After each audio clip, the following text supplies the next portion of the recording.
Hello hi എല്ലാവർക്കും ലേറ്റയുടെ പുതിയ വീഡിയോയിലേക്ക് സ്വാഗതം. ഞാൻ റിതു കൃഷ്ണ. നമ്മൾ നോക്കാൻ പോകുന്നത് ഇലക്ട്രോണിക് ഡിവൈസസ് എന്ന ടോപ്പിക്കിൽ വരുന്ന marathon MCQ multiple choice questions part 2 ആണ്. പാർട്ട് 1 നമ്മുടെ ചാനൽ നമ്മൾ അപ്ലോഡ് ചെയ്തിട്ടുണ്ട്.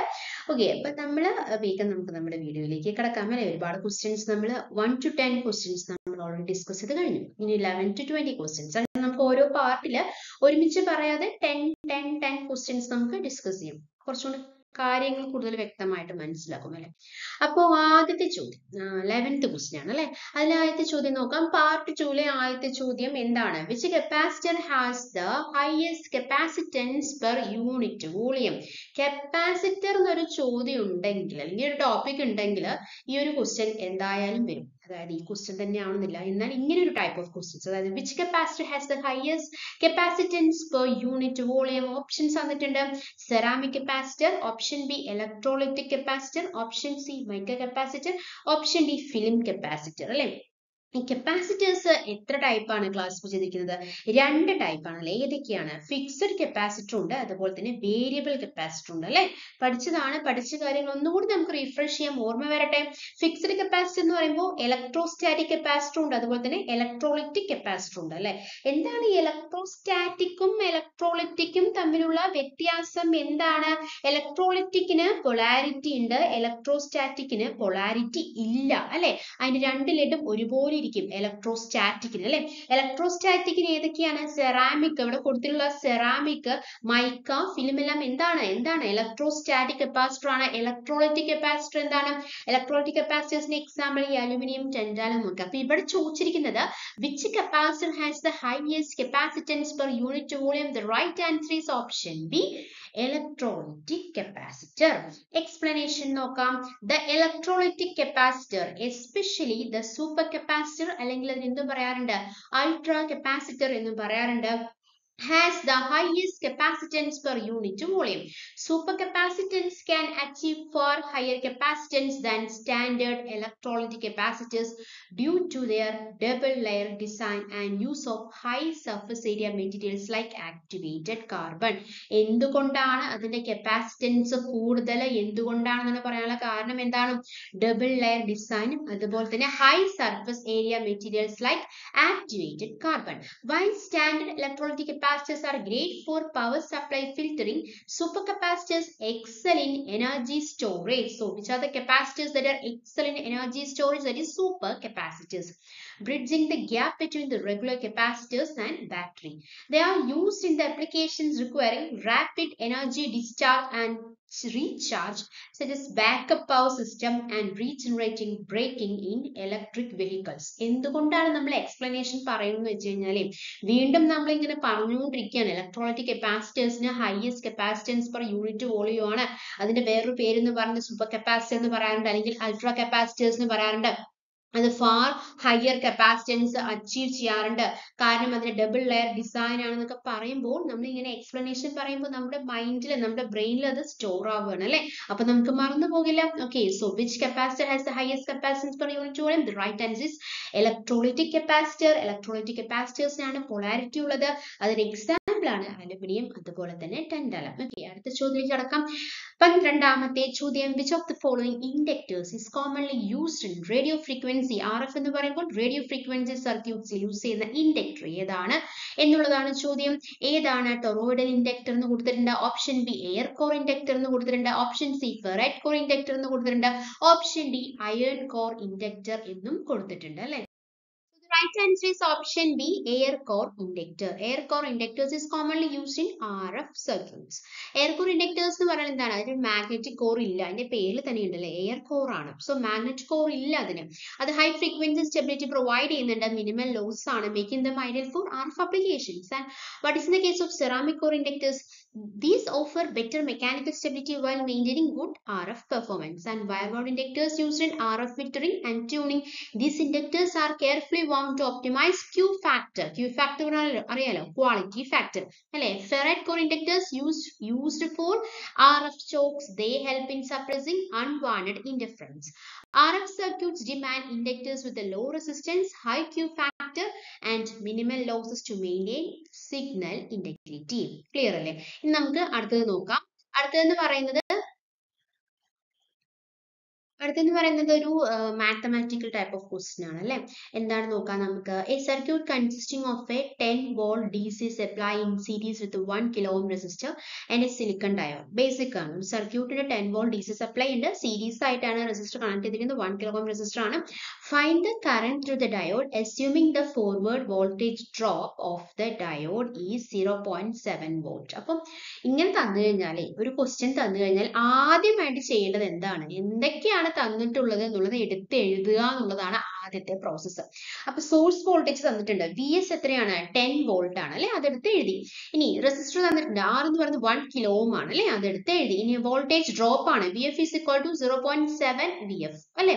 ഇനി കിർച്ചോഫ് വോൾട്ടേജ് ലോ നമ്മൾ ഇതിലേക്ക് അപ്ലൈ ചെയ്യുന്നു, VS is equal to IR plus VF. Just നമ്മൾ എന്ത് ചെയ്യുന്നു, അതാത് വാല്യൂസ് അതിലേക്ക് സബ്സ്റ്റിറ്റ്യൂട്ട് ചെയ്യുന്നു എന്നുള്ളതാണ്. അങ്ങനെ സബ്സ്റ്റിറ്റ്യൂട്ട് ചെയ്യുമ്പോൾ നമുക്ക് ഏതാണ് ആൻസർ വരിക, 9.3 എന്നുള്ള ആൻസർ ആയിരിക്കും വരിക, milli ampere. So the right answer is option B.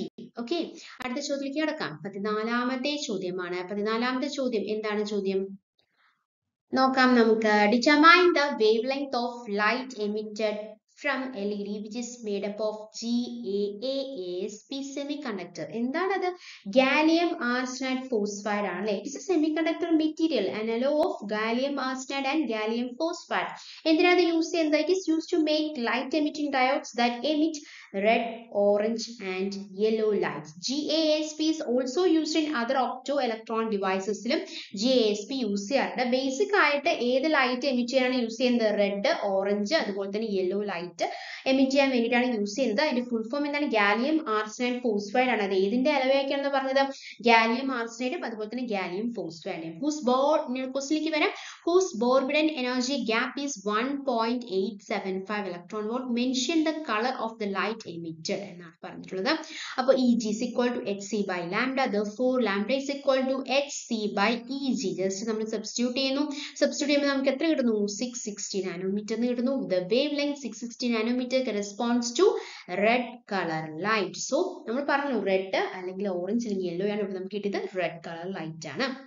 അത് നമുക്ക് ആ UV റേസ് വെച്ചിട്ടാണ് അല്ലെ, നമ്മളിതൊക്കെ പഠിക്കാനുണ്ട്. അത് വെച്ചിട്ടാണ് നമ്മൾ നാനോമീറ്റർ വെച്ചിട്ടാണ് നമ്മൾ അതിന്റെ വേവ് ലെങ്ത് വെച്ചിട്ടാണ് ഈ റേഞ്ച് തൊട്ട് ഈ റേഞ്ച് വരെ വരുമ്പോഴേതാണ്, അടുത്ത റേഞ്ച് തൊട്ട് അടുത്ത റേഞ്ച് വരുമ്പോഴേതാണ്, അങ്ങനെ ബേസ് ചെയ്തിട്ടായിരിക്കും നമ്മൾ ഇത് കളർ മെൻഷൻ ചെയ്യുക. ഓക്കെ, അടുത്ത ചോദ്യം 15ാമത്തെ ചോദ്യം. In A CA amplifier the function of the bypass capacitor across the emitter resistor is to. Options നോക്കാം. Increase power gain. Option B provide bias stability. Option C block DC from collector. Option D improve frequency response. അപ്പോൾ CE എന്ന് പറയുമ്പോൾ എന്താണ്, common emitter amplifier ആണ്. It increase power gain. The right answer is option A ആണ്. In a common emitter amplifier, the bypass capacitor across the emitter resistor serves a crucial role. It improves gain, stabilizes operation, maintains low output impedance. So improve gain എന്ന് പറയുമ്പോൾ എന്താണ്, the capacitor bypasses AC signals, preventing the emitter resistor from reducing the amplifier's voltage gain, and stabilize the operation without the bypass capacitor. Negative feedback from the emitter resistor would limit gain variation but reduce overall gain.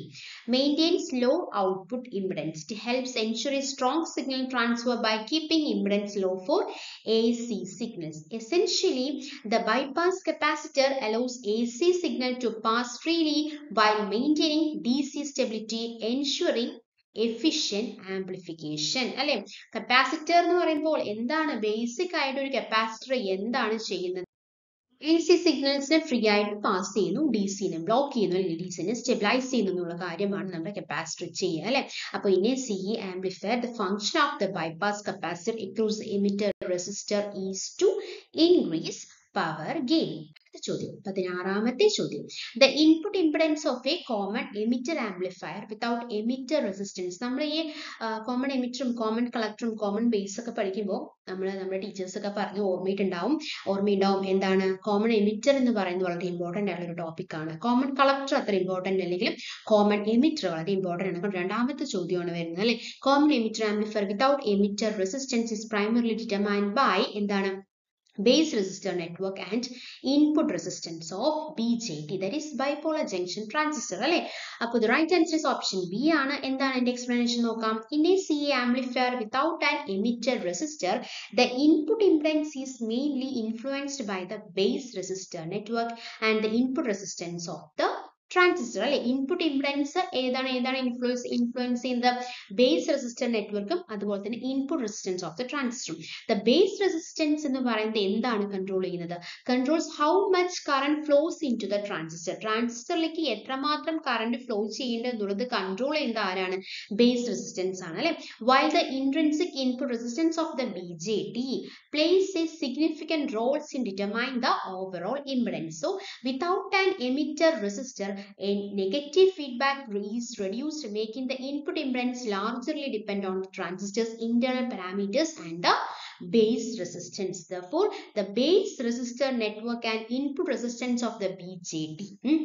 The input impedance of a common emitter amplifier without emitter resistance is primarily determined by the base resistor network and input resistance of BJT. അടുത്ത ചോദ്യം 17ാമത്തെ ചോദ്യമാണ്. In a BJT amplifier, if the emitter resistor is not bypassed by a capacitor, the voltage gain എന്ത് ചെയ്യും എന്നുള്ളതാണ്. Voltage gain എന്ത് ചെയ്യും? കുറയും. The right answer is option B, decreases. Options ഏതൊക്കെ കൊടുത്തിട്ടുണ്ട്? ഇൻക്രീസ് കൊടുത്തിട്ടുണ്ട്, ഡിക്രീസ് കൊടുത്തിട്ടുണ്ട്, reminder same and becomes zero. The right answer is option B, decrease. എന്താണ് explanation? In a BJT amplifier, if the emitter resistor is not bypassed by a capacitor, the voltage gain decreases due to the introduction of negative feedback. Negative feedback വരുന്നത് കാരണം എന്ത് സംഭവിക്കുന്നു? Voltage gain decrease ചെയ്യപ്പെടുന്നു അല്ലെ. The emitter resistor provides negative feedback which stabilizes the amplifier but reduces gain അല്ലെ. Negative feedback എന്ത് ചെയ്യുന്നു? ആംപ്ലിഫയറിനെ stabilise ചെയ്യുന്നു, അതുപോലെ തന്നെ ഗെയിൻ അവിടെ റെഡ്യൂസ് ചെയ്യപ്പെടുന്നു. ഒരു ബൈപാസ് കപ്പാസിറ്റർ യൂസ് ചെയ്തിട്ടില്ലെങ്കിൽ AC സിഗ്നൽസ് എക്സ്പീരിയൻസ് ചെയ്യുന്ന എന്താണ്? voltage drop across the emitter resistor, reducing overall signal amplification. The voltage gain equation becomes AV is approximately equal to RC RE plus 1 by GM അല്ലെ. where RE എന്ന് പറയുന്നത് എന്താണ്? emitter resistor ആണ്. So while the unbypassed emitter resistor improves stability and linearity, it limits the amplifier's ability to boost signals efficiently. Bypassing it with a capacitor allows AC signal to pass freely, restoring higher gain. So, in BJT amplifier, if the emitter resistor is not bypassed by a capacitor, the voltage gain will decreases. Okay. അടുത്ത ചോദ്യം 18ാമത്തെ ചോദ്യം. The thermal run away in a BJT is due to എന്ത് കാരണമാണ്? Due to increase in collector current causing further heat. The right answer is option D. Thermal run away വരുന്നത് എന്ത് കാരണമാണ്? Collector കറന്റിന്റെ പെട്ടെന്നുണ്ടാകുന്ന കൂടുതൽ കാരണമാണ് അല്ലെ. എന്താണ് thermal run away എന്ന് പറയുന്നത്? എന്താണ്? Thermal run away in a bipolar junction transistors occurs due to excessive self-heating leading to an uncontrollable increase in current. The primary cause include increasing collector current, higher power dissipation, positive feedback effect, failure to regulate heat. Thermal runaway can be prevented by use heat sinks, include negative feedback, design circuits with the proper biasing. Okay, അടുത്ത ചോദ്യം 19ാമത്തെ ചോദ്യം. The threshold voltage VT of a MOSFET, metal oxide semiconductor field effect transistor അല്ലെ. MOSFET full form is the voltage at which the right answer is option B, a conducting channel forms. Okay, the threshold voltage of a MOSFET is the voltage at which a conducting channel forms between a drain and the source അല്ലെ. threshold voltage എന്ന് പറയുന്നത് എന്താണ്? ഒരു conducting channel form ചെയ്യുമ്പോൾ അവിടുത്തെ voltage ആണ്. ഇതിന്റെ ഇടയിലാണ് ഡ്രെയിന്റെയും സോഴ്സിന്റെയും ബിറ്റ്വീൻ അല്ലെ. At this voltage, the inversion layer is created beneath the gate, allowing the current to flow through the device when a voltage is applied across the drain and the source. Okay, അടുത്ത ചോദ്യം 20ാമത്തെ ചോദ്യം. What is the effect of increasing the load resistance in its Zener regulator circuit? Options നോക്കാം. Option A, output voltage decreases. Option B, output voltage remains constant. Option C, Zener current increases. Option D, Zener diode stops conducting. The right answer is option B, output voltage remains constant. What is the effect of increasing the load resistance in a Zener regulator circuit? output voltage remains constant. The Zener diode ensure a stable voltage across the load regardless of variations in load resistance as long as the diode remains in breakdown voltage. So increasing the load resistance in a Zener diodes and Zener regulator circuit എന്താണ് effect ചെയ്യുന്നത് output voltage അവിടെ remains constant ആണ്. So ഇതുപോലത്തെ videos ആണ് നിങ്ങൾക്ക് ആവശ്യമുണ്ടെങ്കിൽ നമ്മുടെ channel subscribe ചെയ്യുക, സപ്പോർട്ട് ചെയ്യുക. Thank you, thanks for your time, by.